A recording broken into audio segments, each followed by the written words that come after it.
Hello everybody and welcome to Pravus Gaming and a brand new Crusader Kings 2 series. I know it has been a long time since I last played this game in my Saxon Savagery campaign, and there is a reason for that. We are currently in a new era of the game, the Monks and Mystics era.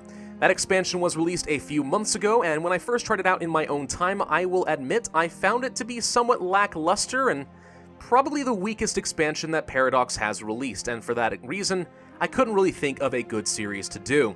Now, recently, the next expansion, Jade Dragon, has been announced, so we know that this is going to be ending relatively soon, moving on to the next expansion. This is my last chance to do a Monks and Mystics campaign, and I finally had a good idea. At least I think it's a good idea. I guess you'll find out. Let's go ahead and jump into single player. We are going to start off in the High Middle Ages and choosing our own nation. The nation in question, I think, will be the Merchant Republic of Genoa. We are going to be playing as the ambitious and ruthless Serene Doge Manfredo of Genoa. What a name, Manfredo. That is awesome. Merchant Republics, very different playstyle from the feudal lords and empires of Germania that you may have seen in my last campaign. It's going to be a little bit slower in some ways and a little bit more intriguing in other ways. But I also want to try and make advantage of the new secret societies mechanics that were added into Monks and Mystics. Specifically, I'm thinking it makes a lot of sense if we are going to be playing as a merchant patrician of Genoa to try and join the Lucifer's own cult. My reasoning for that is relatively simple. Money is the lifeblood of a merchant republic, and money is the root of all evil. Therefore, we are to be as evil as possible so we can get more money and a lot of power, right? And by the way, I know that I'm misquoting that. It's the love of money. I get it. Don't get all butthurt in the comments. But you know what I'm trying to get at. I think it's going to be a lot of fun for us to try playing as the recently elected Serene Doge of Genoa and murder our way to victory, sacrifice our soul to a dark power to try and get as much wealth and earthly power and possession as possible. We're going to be as evil as we can get, basically. That's what it's going to come down to, and out of that, I expect Genoa is going to thrive. So let's go ahead and start up a new campaign. As far as the game rules, I'm going to have a historical bubonic plague in 1345. We'll allow the default epidemics and stuff like that. A Mongol invasion should be fine. We will allow for devil worshippers, but I'm not going to bother with secret religious cults. That's just a little bit too complicated in my opinion. No Aztec invasion. That's just dumb. And everything else on here is probably fine. We'll turn off Shattered Retreat because I kind of like the original version of the game. And everything else is probably okay as it is. Now, this is going to be a little bit more supernatural than you've seen in the past, and I'll go ahead and show that off in a minute, but let's go ahead and start the game, let it load, and see what we're starting with. Welcome to the world of 1066 in medieval Europe. Here we are, the Merchant Republic of Genoa, nicely tucked into the armpit of the Holy Roman Empire. Obviously, there will be some political implications from that. So, I'm not going to lie, I did save scum the game a little bit, just kind of restarting until I got some stats for my main character that I am happy with, since it does seem to be a little bit randomized. We are playing as the Serene Doge Manfredo Doria of Genoa, and I went for an intrigue focus, or just kept restarting until I did get one. We're an intricate web weaver who is cruel, just, lustful, and deceitful. Pretty reasonable on the intrigue, moderate on most other stats, but pretty terrible at martial. Now you might say, wait a minute, martial was your favorite stat in the last game when you played as the Emperor of Germania. And yes, as a feudal lord, martial is very important because it lets you raise up larger levies. But we are playing as a merchant republic. Levies are not as important as they were before because we don't control baronies, we control cities. To that extent, I would say that intrigue, stewardship, and diplomacy are your best friends, but for our playthrough, I'm going to go for intrigue. Now, what playthrough is that, you might be asking? Well, as I implied before, let's go ahead and show you guys. There are several secret societies that were added into the game in the Monks and Mystics expansion. The Benedictine Order, which is a holy order of scholars, basically. The Dominican Order, which I think are basically Inquisitors, kind of? I don't know, they both kind of do similar things. It's kind of tame, they don't do a whole lot. The Hermetic Society, which are a bunch of scholars and alchemists. They research and artifacts, and they're very high in learning. And then lastly, Lucifer's own, the Heretic Satanist group. Yeah, that's what we're going to be going for. because I am going to effectively sell my soul to the devil for promises of wealth and power. And we're going to use that power to murder as many people as possible. So I'm going to go ahead and say right up front, I am interested in joining Lucifer's own. Come and recruit me, please. Now, I will say, this is one of the things that kind of lost it for me in the Monks and Mystics expansion. These orders here, these three right here, are pretty benign. They're pretty basic, you know, scholars and monks and inquisitors and stuff like that. They're all just normal people joining special organizations.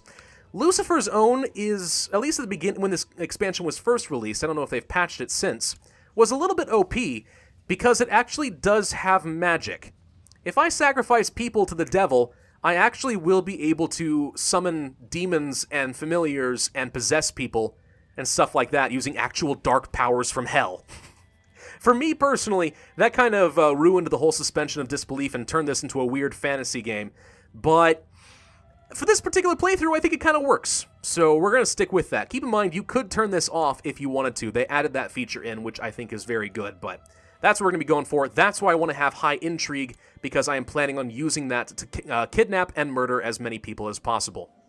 Now, let's go ahead and get the realm stabilized. We are going to need to get married.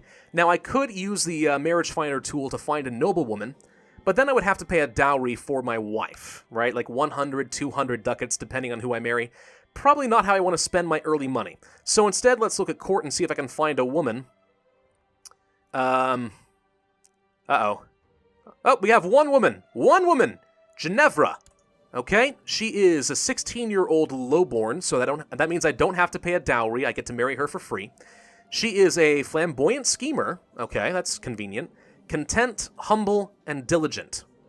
Acceptable intrigue stat. Pretty terrible at stewardship, which makes me sad, but the intrigue's pretty nice. Yeah, we're gonna marry this woman. This is the only woman for me, and this way I get to save 100 ducats. So, wait. No, I hit the wrong button. Hang on. Click on her, right-click, arrange marriage with me. Congratulations, lady. You get 3 prestige and I get nothing. Okay. Ginevra and Manfredo are getting married. We can collect a royal aid duty to pay for the ceremonies. Do we want to get 70 gold or 200 prestige? I am going to take 70 gold. Because, if you don't know, in a merchant republic, gold is king. You don't have a large levy, but that's fine. If you can make a ton of money, you can hire a huge mercenary army and conquer an empire using that. And if we want to actually, you know what, I'll go ahead and explain some of the mechanics here of the Merchant Republic. So this is the Republic right here, the Serene Republic of Genoa. You can see that there are 5 noble families that are in control. I, of course, am Doria right here. And there will always be 5 families. Even if I were to murder one to extinction, a new family will be created to fill the void. Always going to happen, and we can actually abuse that mechanic a little bit to our advantage. But I'll explain more about that later. The way that you get elected is, it's not like an inheritance thing like agnatic gavel kind, where you pass land on to your sons.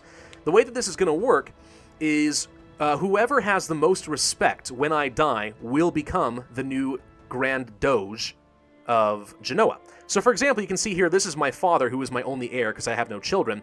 He has a respect of 2,601. The way this is calculated is 1, based on prestige, 2, based on age, so my father is 51 years old, he has a lot of respect compared to these young whippersnappers over here, and also how much money you donate to a campaign fund, which I'm not eager to do right now, but you could. So you can see we're beating out these other 3 younger candidates, but there is one other guy, the Patrician of Spinola, who has far more respect than I do, partly because he's 66 years old compared to my 51.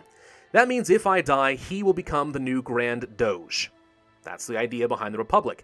Now, ideally, in a Republic, a healthy Republic, what's supposed to happen is every few years, the oldest patrician dies off and a new family takes control. And, you know, every few years it keeps cycling out and new people are the Serene Doge and get to pursue new goals. We're going to abuse this a little bit, though, because if we murder all of the oldest candidates, then that means we can be the only family that lives long enough to have a respectable age. We can manipulate this whole system, and we'll just murder everyone who has higher respect than us until we're the only ones standing. I know we can't finish off a family, that's fine. All we need to do is just make sure we keep getting elected, we'll always be the king. That's the idea behind it. That's one of the reasons that I want to have as much intrigue as possible. Now, there are ways to kind of manipulate the system. Let's suppose that I wanted to kill one of these guys, for example. What happens? Well, 1, if he has no heir, then as the Overlord, I get all of his titles. So for example, if we looked at Spinola right here, our Marshal, he has the city of Mentone under his direct control here in Nice. It is this guy right here. So if he has no heir and I killed him, then I would inherit a city, which is great for my domain. I want to have as many cities as possible to get as much taxes as possible. Sounds pretty good. Each family also owns a certain number of trade posts, which is how they get most of their money. And we can see here that, for example, Spinola owns Nice. Now, with this stuff, it actually gets divided between the 4 remaining families. So if he had 4 trading posts and he died, for example, each family would get 1 of his trading posts, kind of randomly. That's how that works. But also, if he is to die and he has no heir, I, as the Overlord, inherit all of his money. Now, here's where you can manipulate things a little bit. Let's see, does anyone have no heir? This guy does have an heir. This guy does not. Okay, so this guy, for example, if we were to kill him, and he has no heir, no daughters, no sons, I would inherit his city of Savona, which is actually in Genoa. That's pretty good, I want that. And I would get all of his money. And once he's dead and his line is gone, a new family arises in its place, right? And they all start with 300 gold and no heirs. So, if I could then immediately murder the new guy, I would once again get 300 gold, and so on and so forth. In this way, if you have really high intrigue and a good spy network, you actually can get almost infinite money just by murdering all of your competitors and farming their families into oblivion. I know, it's ridiculous, it's evil. Do you see why I wanted to go for an evil Lucifer's own playthrough? That's going to be kind of the bulk of our strategy right here, and in fact, let's go ahead and just announce that I want to murder this guy. Let's plot to kill him. Gonna go to my intrigue. We will automatically invite anybody who wants to join. I could invite this guy if I pay him. Probably worth it. He only wants 15 gold. Alright, an extra 20% chance is pretty good. The other thing that we could do to try and get more spy network, besides getting married and having a good intrigue wife, would be to invite as many women into my court as possible, seducing all of them so that they're wrapped around my finger and do whatever I say, and then employ an army of spy women to just murder everyone in sight. So let's go ahead and set our focus to seduction, which gives us extra intrigue, fertility, and sex appeal. Sex appeal being very strong because it makes all women, even women you've never met before, like you more because you're just that gosh dang beautiful. So we're going to pick that up so it's easier to seduce people. And we have to choose an ambition. We could become exalted by getting prestige. Seeing the realm prosper is pretty nice. More stewardship, might be alright. Build a war chest, not going to do that because I'm going to spend all my money, not save it. And groom an heir for more fertility. I'm going to go ahead and do that. Now, you may say, why do you want the fertility boost from seduction and grooming an heir? Well, 1, because I want to have an heir so I don't lose the game, but 2, this whole trade post limit thing here, we have a 6 trade post limit. Every male adult of your family in your court gives you 1 extra trade post that they personally will manage. At least that's the idea. So having a lot of sons, even if they're not with my wife, even if they're a bunch of bastard sons, would increase my trade limit, which allows me to go and spread all across the world, get as much trade as possible, and become incredibly wealthy. At least that is the idea. Now, granted, there is one more mechanic you have to pay attention to as the Republic of Genoa, and that is family dues, which is not showing up here yet, but if we move on to the next month, I'm sure it would. Every male member of your family gets an allowance, so it takes some money. So at some point, I think you could argue there's a diminishing return, and having more sons doesn't make you a lot more money than it gains you, or than you spend, I should say. But it's certainly worth a shot. So more sons from seduction and grooming an heir with my wife could be fairly useful to me. Okay, now let's talk about trade, because we're a merchant republic. All that matters is trade, right? So let's see. Starting off, Venice has a fair bit of control here. This is Pisa. Visby. Who the heck is Visby? I've never seen them before. And here's us, Genoa. It's random which counties have a trade post from the different patrician families. So, here we go. Let's see. There is no one in control of the Ligurian Sea, and this is our home port, and also Pisa's home port, one of our rival merchant republics. So what I could do if I want to control the Ligurian Sea is make sure I own a majority of control here by building one in Lucca, a trade post. So this is a unique feature available to merchant republics. We can build a trade post. It costs me 172.8 gold, and this would allow us to push more trade into Genoa. So let's see, distance penalty, opinion modifier and stuff. These are all things that affect the cost. Let's go ahead and build one here, And what happens now that we own a trade post in Genoa and Lucca, once it's done, is we will have a majority control in Liguria, or the Ligurian Sea, and we'll get extra money for it.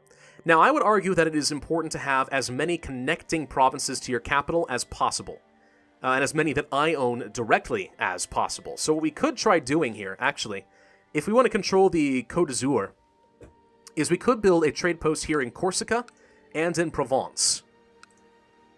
I mean, right now it is controlled by Genoa, but only because the Spinola family has one trade post in here out of the 3 that are connected. So if I wanted to get some more money and build a couple more, we could steal it from him. We'll have good control here, build tall, and I will get the lion's share of the money. That sounds pretty good to me. And what I'm going to do to make that work is I am going to borrow some money from the Jews, 300 gold, thank you, and then get out of my country. I'm taking the rest of your money. I know, I said I was evil, guys. This is how it works in CK2. All right, we expel the Jews all the dang time. We're going to build a trade post here in Corsica and in Provence.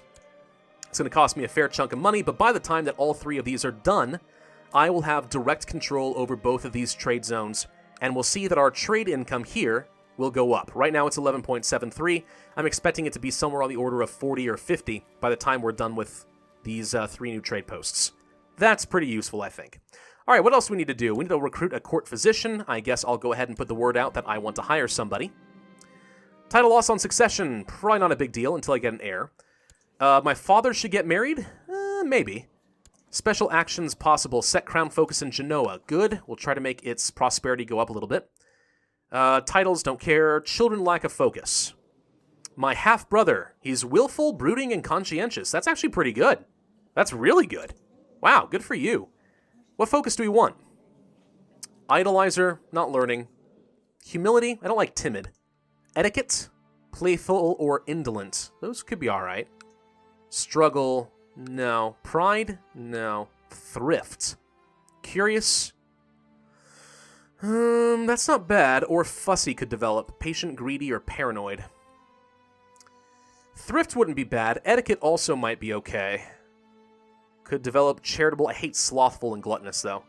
Playful's alright. Gregarious, deceitful. I think we go for thrift. We're going to try to make him curious and fussy. And if the way that this works, by the way, these childhood traits, as they grow up, can develop into proper, full adult traits later. Which is why you see here that it could develop into shrewd, cynical, or sympathies for other religions. And I don't really care if I follow a different religion, because my whole family is going to be a bunch of Satanists, probably. So, that's how it works. Alright, as far as setting up our council, we will perform statecraft.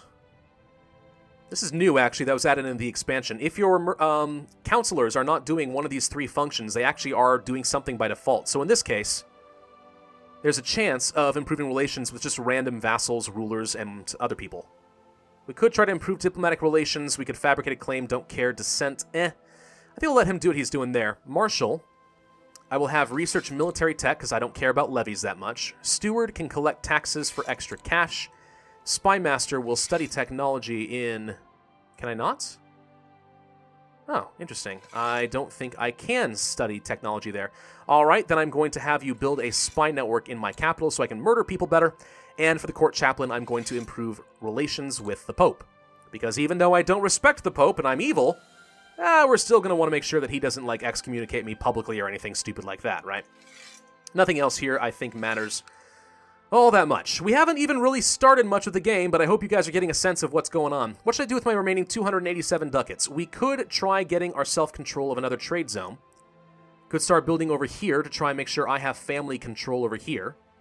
Even though it is currently owned by Genoa, you know? Building tall here would be a pretty good idea. Or we could try building out little posts all over here, but honestly, these areas are all controlled by Muslims, and they're less likely to like me because I'm a Catholic. So we could build another trade post for 230 gold, but I think what I'm going to do instead is I'm going to start building up a retinue. We will build, let's say, a couple of skirmish, and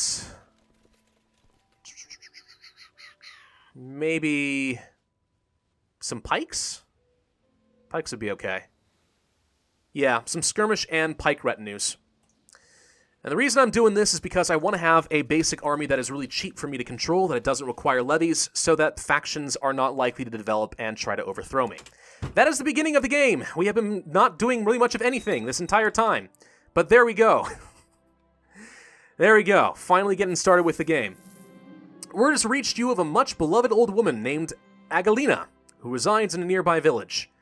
The old woman spends much of her days freely helping the villagers with various medical matters, such as concocting herbal remedies and amputating infected limbs. She agrees to take up a residence at your court if you donate a large sum of gold to the village. 21 learning? She's quick, a renowned physician, celibate, kind. She's a fantastic woman. My God. I like her a lot. All right, that's a fair exchange. I'm going to go into debt for a little while, but it's okay. Fair exchange is fair. Let's hire her, make her my court physician, and she will guarantee that I don't get sick. Now, other features of the Merchant Republic. If we wanted to, we could declare war on people that we have a trade post in and try to take control of their cities. So, for example, once we are done building this trade post in Lucca, I could declare war on the Holy Roman Empire and try to seize the city of Pistoia as my domain. It's still a property that will be owned primarily by the Holy Roman Empire, but I will control the city. Could do things like that. Not sure how well it would work, but it's worth a shot. Before I end this video, what I'm going to do now is I'm going to search the realm for women who are not married, who are willing to join my court, and invite all the high intrigue ones to come join me at court, where I'm going to seduce them and try to turn them into my murderous band of women. So let's invite all these girls to court, as many as possible. The other thing we can do with them is try to marry them off to other patricians, so that we have a seduced woman marrying my rival, and I can use her to kill her husband. At least that's an idea. So I'm going to invite all of these women, all 6 of them. That's a good start for now, I think. And once they arrive, we will begin the seduction process, which is interesting. How did I just become arbitrary? I just became arbitrary. What? How did I miss that? I wasn't arbitrary, I was just. Well, that seems a little bit bizarre. Whatever, alright. Well, I'm going to end this video here. We're going to be trying to do only like 20-something minute videos here. This is going to be a shorter series, I think. Well, we'll see how it goes anyway. As a Merchant Republic, obviously the next expansion is on the way, and I want to finish this beforehand, but thank you all very much for tuning in. I do hope that you are looking forward to the series. I apologize for an entire video of setup and explaining what I'm doing, but hopefully for the rest of the series, you'll understand my goals, and we can have a lot of fun with this. Be sure to hit that like button if you are looking forward to it, leave a comment with your suggestions, and subscribe if you are new. My name is Pravus, and I will see you guys next time.